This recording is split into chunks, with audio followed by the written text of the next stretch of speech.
सिर्फ 20 रुपए में मिलने वाली इस रेड बॉटल को एक मजदूर पीता है अपनी थकान मिटाने के लिए, तो वहीं एक कॉलेज स्टूडेंट नींद भगाने के लिए। कुछ लोग इसे गरीबों का रेड बुल कहते हैं, तो कोई छपरियों की ड्रिंक। जी हाँ, बात हो रही है स्टिंग एनर्जी ड्रिंक की, जो आज इंडियन मार्केट की किंग बन चुकी है। इसने तो रेड बुल जैसे प्रीमियम ब्रांड का भी ऑलमोस्ट खात्मा कर दिया है। लेकिन इतनी बदनाम होने के बाद भी स्टिंग इतना बड़ा नाम कैसे बना? ये ड्रिंक इतनी सस्ती क्यों है और क्या वाकई ये सेहत के लिए नुकसानदायक है? सब कुछ हम डिटेल में जानेंगे आज के इस वीडियो में।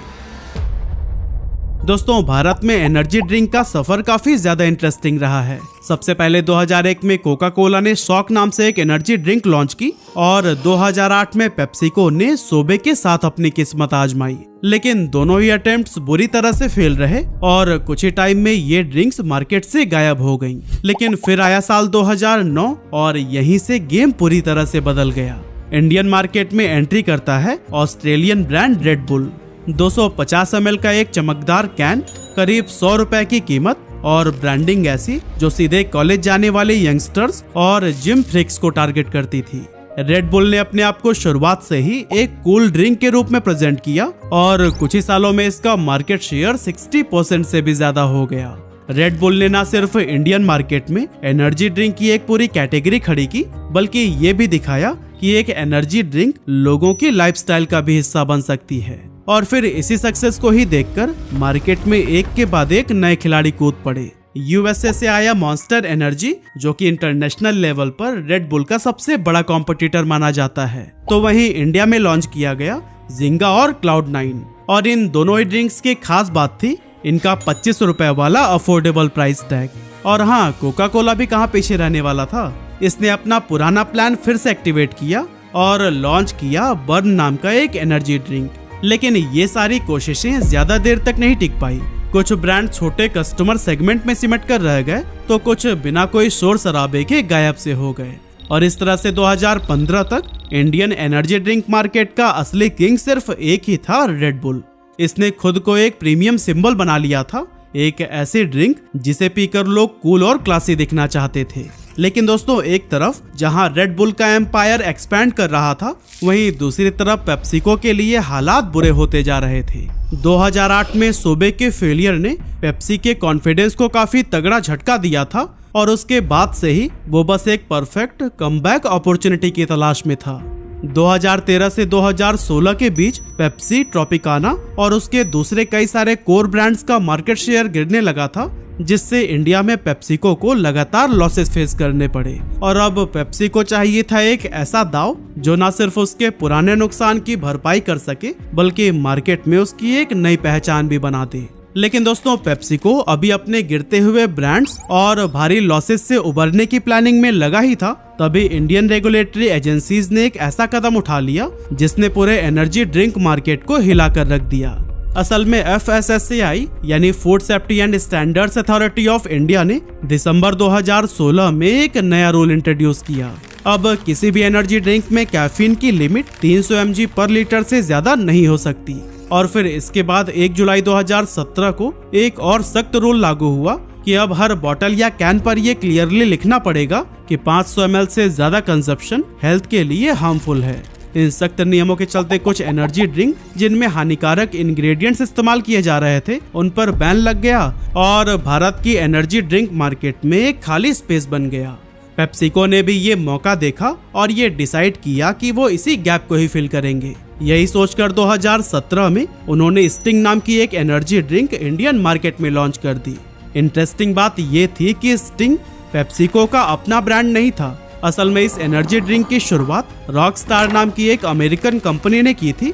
रॉकस्टार ने स्टिंग को पहले टेस्ट किया था साउथ ईस्ट एशिया के 2 देशों में, फिलीपींस और वियतनाम, क्योंकि वहां की मार्केट में वैल्यू फॉर मनी प्रोडक्ट्स की बहुत डिमांड थी और इसीलिए उन देशों में स्टिंग काफी सफल भी रही। पेप्सिको ने देखा कि इंडियन मार्केट भी फिलीपींस और वियतनाम से काफी मिलती जुलती है, इसीलिए उन्होंने वही स्ट्रैटेजी अपनाते हुए स्टिंग को खरीद लिया और उसे इंडिया में लेकर आए। इंडिया में स्टिंग का लॉन्च सीधा सीधा एक ही टारगेट के साथ किया गया था और वो था रेड बुल के मार्केट शेयर को हथियाना। इसीलिए जब स्टिंग लॉन्च हुई तो फिर वो आई रेड बुल जैसे ही 250 ml की कैन में, लेकिन प्राइस था एग्जैक्टली आधा, यानी सिर्फ 50 रुपए। शुरुआत में पेप्सिको स्टिंग को एक प्योर एनर्जी ड्रिंक की जगह नॉर्मल सॉफ्ट ड्रिंक की तरह पोजीशन करना चाहता था। मतलब एक ऐसी ड्रिंक जो रेड बुल की तरह हाई स्टेटस का सिंबल ना रहे, बल्कि आम आदमी भी बिना सोचे समझे उसे कंज्यूम कर सके। लेकिन शुरुआती कुछ साल स्टिंग के लिए आसान नहीं थे, क्योंकि उस टाइम इंडिया में एनर्जी ड्रिंक एक निश प्रोडक्ट की तरह देखा जाता था। मतलब एक ऐसी ड्रिंक जो कि कभी कभी लोग शौक के तौर पर कंज्यूम करते थे। ऊपर से पेप्सिको ने इस ड्रिंक को लॉन्च करते टाइम कोई बड़ा सेलिब्रिटी कैंपेन या फिर हाई बजट टीवी एड्स भी नहीं चलाया था, बल्कि वो सिर्फ अपने मजबूत डिस्ट्रीब्यूशन नेटवर्क के दम पर बिना ज्यादा शोर शराबे के ही स्टिंग को मार्केट में लेकर आए थे। इसीलिए शुरुआत के लगभग 2 साल स्टिंग के लिए कुछ खास नहीं रहे, मगर फिर धीरे धीरे इसने अपनी जगह बनानी शुरू की, खासकर उन शहरों और कस्बों में जहां रेड बुल जैसे ड्रिंक्स की रीच कम थी। लेकिन असली गेम तब चेंज हुआ जब 2020 में पेप्सिको ने स्टिंग को एक नए अंदाज में लॉन्च किया। 250 ml की पेट बॉटल और कीमत सिर्फ 20 रुपए। अब दोस्तों ये प्राइसिंग कोई छोटी बात नहीं थी, बल्कि ये वो फैसला था जिसने पूरी एनर्जी ड्रिंक इंडस्ट्री को हिला कर रख दिया था। अब स्टिंग एक प्रीमियम प्रोडक्ट नहीं रहा, बल्कि एक ऐसा प्रोडक्ट बन चुका था जो कि आम सॉफ्ट ड्रिंक के बराबर खड़ा था। पहली बार एक एनर्जी ड्रिंक उस लेवल पर पहुंच चुकी थी जहां गली के पान वाले से लेकर गांव के जनरल स्टोर तक हर कोई इसे स्टॉक करने लगा था। रेड बुल अब भी 100 रुपए में था और स्टिंग सिर्फ 20 रुपए में। कुछ ही महीनों में जो ड्रिंक पहले सिर्फ कूल कैफेज और नाइट क्लब में दिखती थी, वो अब स्टूडेंट्स, मजदूरों और ऑटो ड्राइवर्स की पहली पसंद बन गई। पेप्सिको की स्ट्रॉन्ग सप्लाई चेन और एग्रेसिव प्राइसिंग स्ट्रैटेजी का जादू ऐसा चला कि सेल्स आसमान छूने लगी। और 2020 के बाद स्टिंग ने जो रफ्तार पकड़ी, उसकी पेप्सिको को भी शायद उम्मीद नहीं थी। रिपोर्ट्स के मुताबिक 2021 में इंडिया के अंदर स्टिंग ने करीब 2.3 करोड़ बॉटल्स बेचे।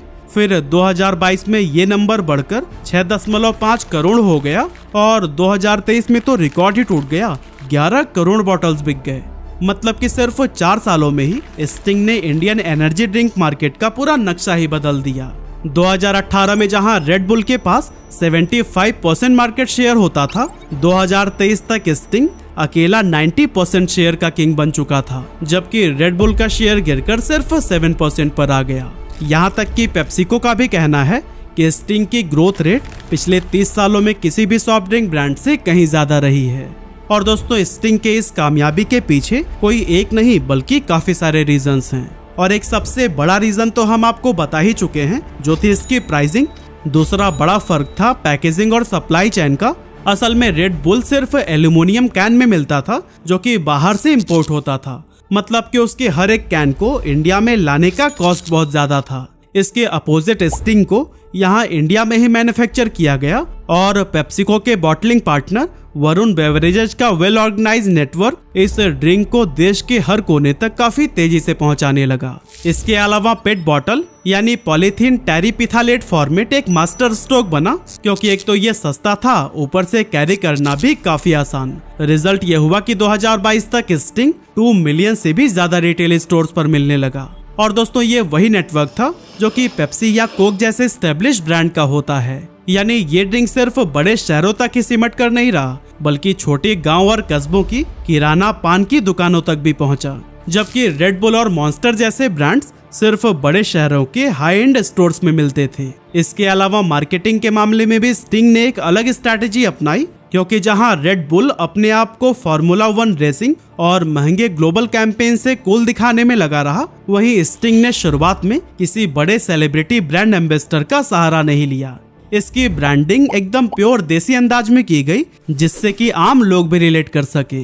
लाल चमकदार बॉटल, कैंडी जैसा मीठा टेस्ट और एक सिंपल टैगलाइन, एनर्जी बोले तो स्टिंग।